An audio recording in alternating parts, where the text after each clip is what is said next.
So the river begins. The River Derwent in Australia's island state, Tasmania.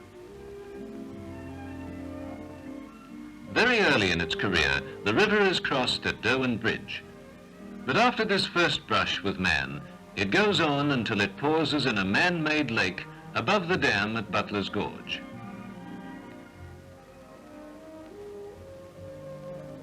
Here the river, still young, performs its first work for man. Part of its water generates electric power here, and part is sent to work further on. The remainder goes on through its own deep gorges, and in this narrow place, men are harnessing it to work for them again.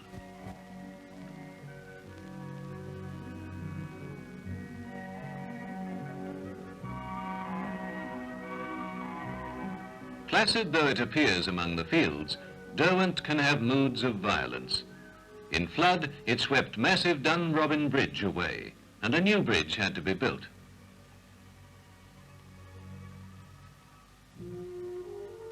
Yet another hydroelectric dam, Meadowbank, dips deep into a solid foundation of rock. One of a number of the huge man-made works under construction and constructed to serve the endless needs of man. But still, the river runs on. Into the forests of the valley further down, the first settlers came looking for places to hew their farms. They built themselves solid homes, for they intended to stay.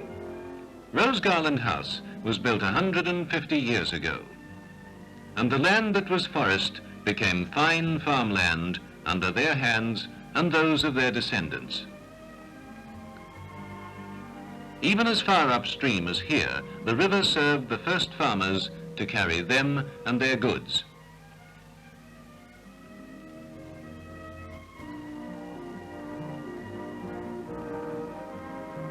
The little township of Gretna was named after the famous blacksmith shop in Scotland where runaway couples were married by the smith.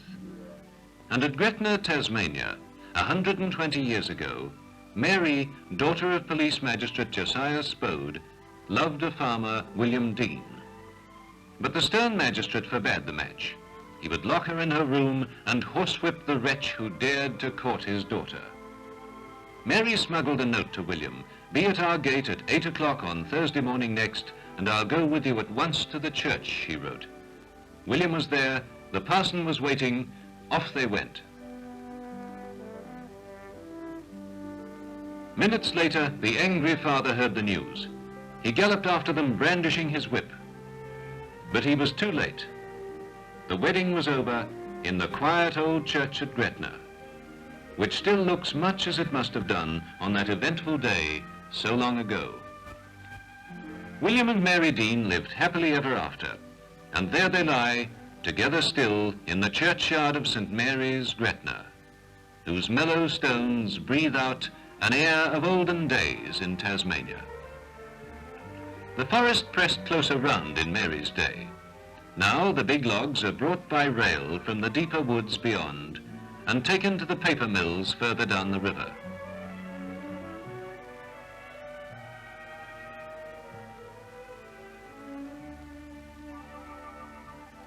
Derwent River, more mature now, curves through lands which have been farmed by men since the beginning of Tasmania's written story. Before that, the only men the river knew were simple Stone Age people who roamed heedless for tens of thousands of years in the forests that covered the careful fields of today. A tidy and settled landscape bordered the river. Eventually, the estate became known as Bushy Park. Ebenezer Shoebridge built a barn to dry the hops he'd begun to grow. The barn was often used as a church in the early days of Bushy Park. Honor the Lord with thy substance, and with the first fruits of all thine increase, so shall thy barns be filled with plenty. Ebenezer's barns were filled with plenty, but the Shoebridges never hugged the secrets of their successful culture of the hop to themselves, and many others profited by their experience. Thanks to these generous beginnings, hop growing has become one of the chief industries of the Derwent Valley, employing many hands, especially in the picking season.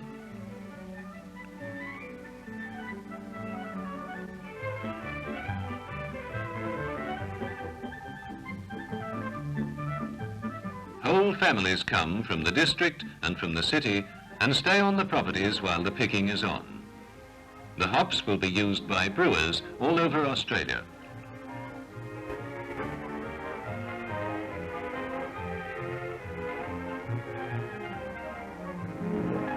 One thinks of the generations that have grown up and passed on in this quiet setting. Ebenezer Shoebridge bought this house at the time when he began the cultivation of hops in the district. Other families lived here since, right up to recent years. But the river rose one day, feet higher than ever before. It swept through the stately garden and into the old homestead, which was finally abandoned.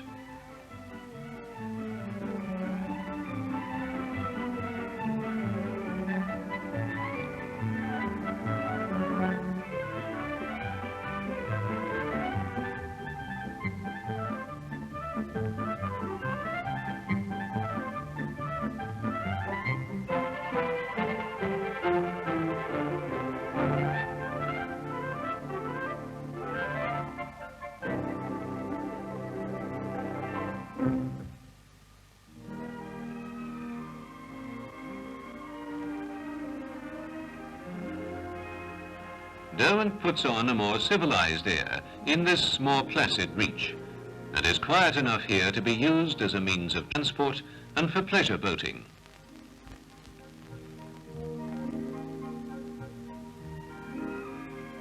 Early settlers in Tasmania searching for land were quick to realize the possibilities of the back river flats and to mark out their farms. There are many prosperous and comfortable homes in the back river country today. The first home was built by Thomas Shone in 1816, when the valley was not so peaceful as it is now. One evening, Mr. and Mrs. Shone were at their evening meal in this house when there was a knock on the door. They opened it to admit notorious bushranger Martin Cash with two of his mates. Just then, visitors arrived and walked in. Martin Cash and his men politely relieved them of all their valuables and went off with a sack full of loot at midnight. The community soon became large enough to need places of worship. The Methodist chapel was built there 130-odd years ago. Among the memorials is one to a humble convict girl who came as a maid to one of the officers' wives in the famous First Fleet. She claimed that when the ships arrived, she was one of the first women to jump ashore. Meanwhile, Derwent is approaching its first big town.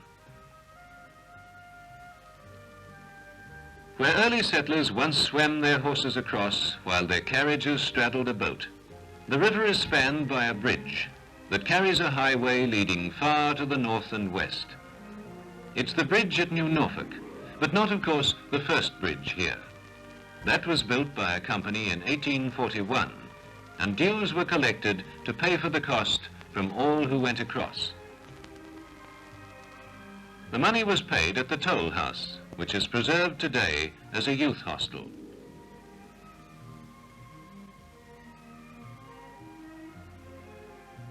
This town was born in 1807, when the settlers and prisoners on Norfolk Island were removed to Tasmania by order of the British government. Norfolk Island, far in the Pacific, was discovered by Captain Cook. Uninhabited, it was settled 1 month after the First Fleet reached Sydney. The settlement did not prosper, but New Norfolk has prospered down the years. Early last century, Governor Arthur wanted to make it the capital of Tasmania because Hobart was defenseless from the sea.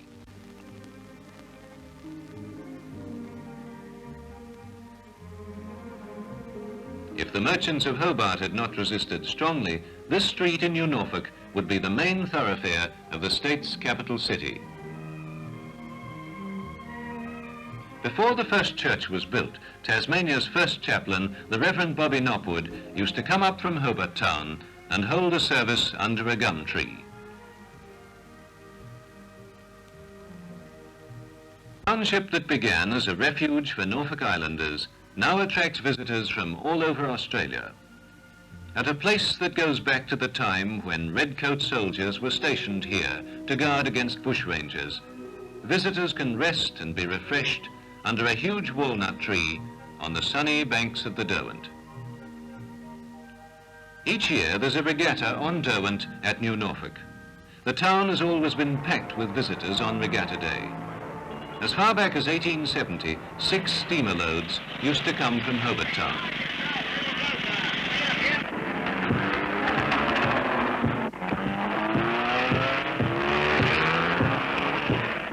Children through a century have found Regatta Day an outing to look forward to.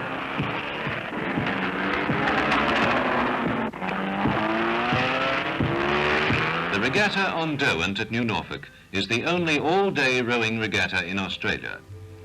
One competitor last century is said to have kept himself in training by rowing to Hobart and back each day, a distance of some 50 miles.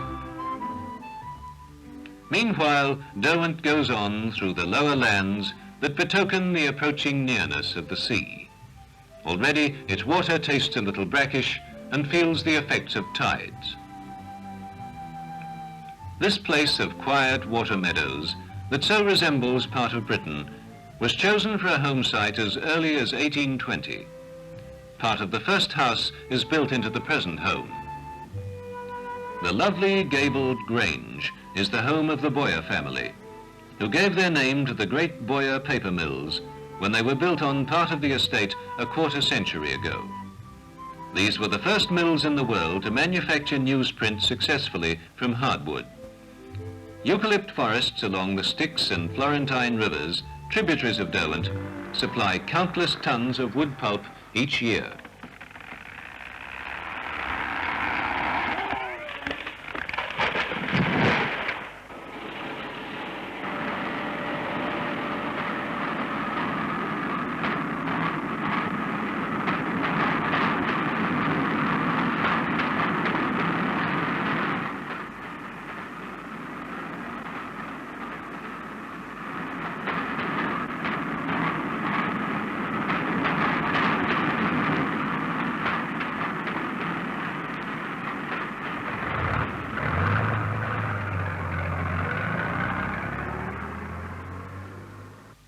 More than 100,000 tons of paper is sent down Derwent to Hobart from the Boyer mills each year.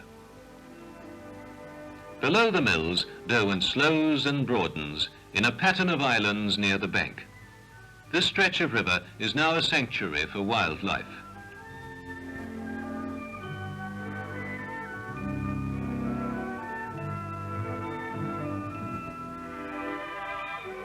Derwent has become broad and shallow as it progresses, and the road to the north crosses it at Bridgewater. The causeway was built 130 years ago by convicts as a special punishment. Thousands of barrow-loads of stone were wheeled out a mile, only to sink into the mud. At length, the convicts suggested that green boughs be laid to anchor the stones, and thereafter progress was made. Today, Bridgewater Causeway, built with so much toil and suffering, is a favorite place for fishermen who drive out from the city. For Derwent, like most rivers of Tasmania, is well stocked with fish. Derwent, broadening among the hills at Claremont, is already an estuary, with the tang of the sea coming up on the breeze.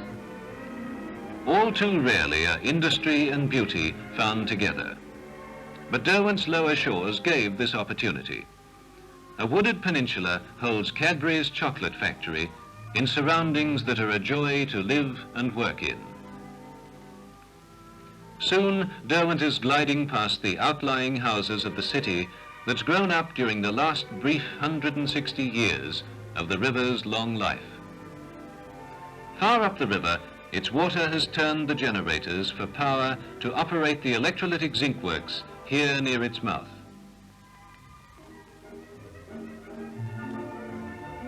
So Derwent water works for man and bears his ships away with the product of their joint industry. Opposite the great zinc works of today, the ships of the first white settlement cast their anchors 160 years ago. Derwent draws near its last bridge that joins the city with the eastern shore. There's the feel of the sea in the water's yet half river and a glimpse of clear horizon.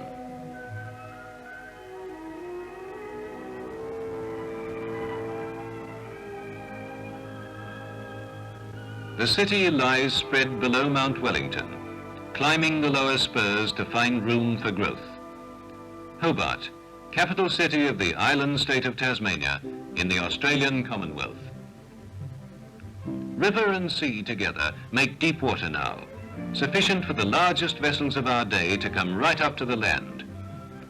Hobart City grew naturally at a spot on Derwent Mouth where there was water for a town to drink and water to float ships. Much of Hobart's special charm must come from this natural flowering from basic needs. The sea and ships are part of the city, as they were when it was still a whaling town.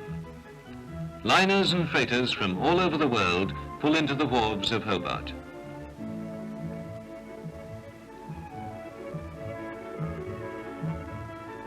The tent of the first governor was pitched on this little hill among thick trees that grew there. At length this garden became Franklin Square, a place of beauty and dignity in the heart of the city. Elizabeth Street was a track cut into the bush leading to farmlands along Derwent shore.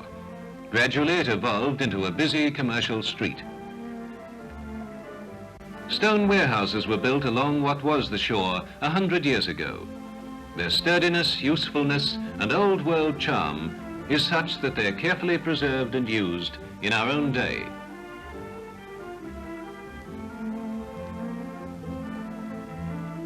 Each year, yachts arriving after the ocean race from Sydney gather in the Fisherman's Constitution Dock. This city, which began as a town of ships and sailors, has never lost its feeling of unity with the sea. So at length, Derwent reaches the sea and gives it the water that melted from the high snows and the water from the side valleys where the settlers made their homes and their churches and their graves.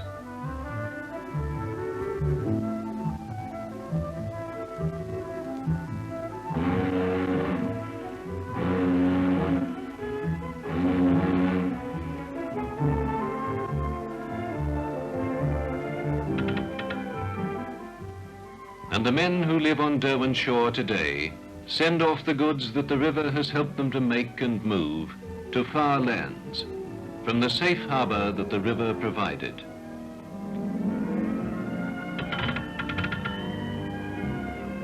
And when the sons of the men of today have wrought even greater changes than have been so far, Derwent will still be there, sweeping magnificent and dignified to the sea.